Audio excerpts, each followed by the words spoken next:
My name is John Kowalczyk. I am a local muralist, community artist, just huge advocate for public art and murals and street art. The title of this is The Flight of Beauty and Unity, and again it's inspired by these different species of moths from all over the world coming together, kind of displaying their beautiful colors and patterns and just having a great time all flying around together. I really believe that access to art should be available to everybody, and it really can kind of lift the human spirit and bring some joy to a mundane part of your day. This art is here for everybody all day long.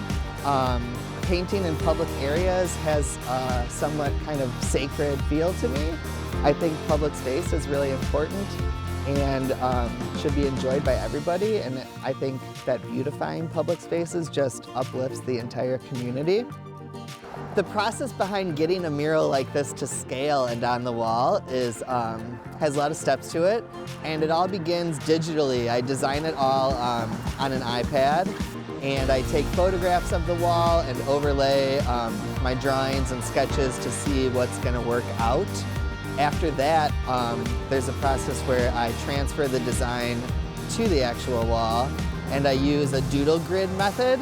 So at the very beginning of the mural, there were just a lot of random letters and symbols and words on the wall, and that actually becomes a map or a grid because I photograph those letters on the wall and then overlay my design digitally, and I know where to place everything, gauging by the marks that were previously there that I photographed. And that was a little scary for the community. They thought someone had come and vandalized or graffitied the whole wall, but really that's just a method to get the design to scale and get it up there quickly. From there I get the outline of all the moths, and then I was starting to fill in the background colors. Started with some cool colors of like teal and blue and kind of yellowish cream, and then I was building up some warmer colors like orange and magenta on top of that, and then came the moths and all the other colors. So this wall is about 190 feet long and about 20 feet tall at the tallest point, I guess, and it kind of stair steps around at different heights. For gallons of paint, I'm using kind of two different kinds of paint. So I'm using latex exterior house paint, and I'm also using cans of spray paint. And to prime the wall, we use 22 gallons of paint. I put about 10 more gallons of colorful paint on top of that. And then I'm using probably 150 cans of spray paint or so on top of everything. Considering the wall is so long and narrow, if you think of a rectangle, it would just be sort of like a sliver. So I have to actually almost design it in sections and then kind of piece that all together. So I was photographing the wall in probably 4 separate photos and then stitching those together digitally just to make sure that it would have a good flow and rhythm throughout the whole piece, and that the small sketch actually translated to the larger wall. The largest mural I've ever done, I did another one pretty close to this size, but this is the biggest one.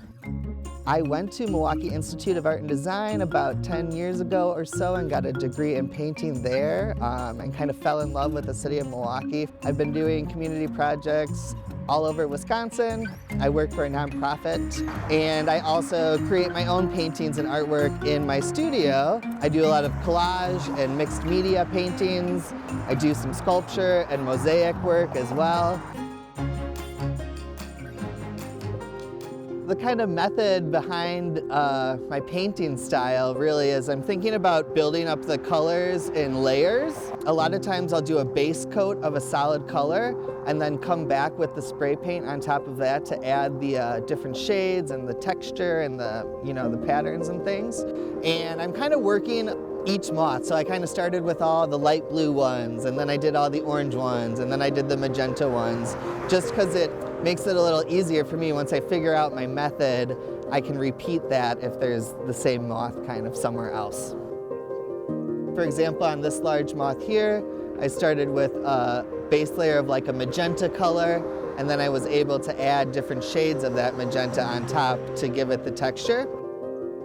The idea behind all these moths kind of flying around on this mural came from, first off, just kind of a love of nature and pattern and color. I love all the kind of natural color combinations that happen within the moths and how they all sort of complement each other.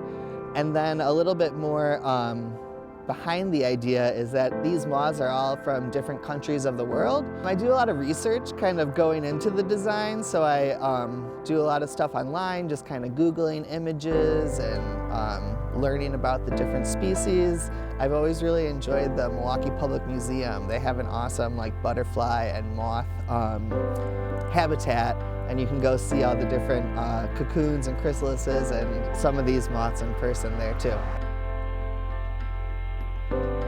So I thought kind of displaying them and having them all sort of flying together in this, beautiful kind of unified fashion just promoted a sense of inclusion and a sense of community and a sense that when we do come together, even amongst our differences, there's a lot of beauty and a lot of great things that happen. So these big orange moths here are actually from China, and they are the silk moth. So this is what the moth that produces the threads of silk. And I just thought it was neat to have a moth represented from China, and again that, these are the moths that actually produce silk that everybody likes so much. From start to finish on the actual wall, it's been about 3 weeks. It'll probably be about 4 weeks by the time it's all clear coated and sealed. Previous to that, I think a lot of people forget about all the design work and kind of planning that goes into a project of this scale, which definitely took, a good week or two in itself as well. I don't know the future for this ground part yet, but I would love to see some wildflowers or some native plants here. I think that could be kind of nice. I know grass could be an option. It's a little bit slanted. I don't know how hard it is to maintain that, but a natural prairie of some native plants could do its thing, I think. So it's been such a pleasure to work with the City of West Allis. I'm so grateful for the opportunity. It's been really awesome how they are just embracing artists and art and letting them do their thing in the community. This was a very serendipitous project because I had actually submitted this design last year when they did some murals, and it didn't work out. And this year it did work out, which is awesome. So it was just great to bring this idea to life. It really is a dream come true for me as an artist to be able to share my art on such a large scale with such a great community. This wall was chosen by the City of West Allis. I heard from some neighbors that like some unsavory activity was happening, and there was a lot of brush and trees, and people were kind of getting behind there. And if we can eliminate that opportunity with some beautiful artwork, it's just kind of another added bonus for the community. I have a couple more murals lined up. I'm going to be painting a restaurant that's opening on Burleigh Street in River West called Dino's. And then after Dino's, I'll be working on a doggy daycare facility, actually, doing some fun murals inside of there.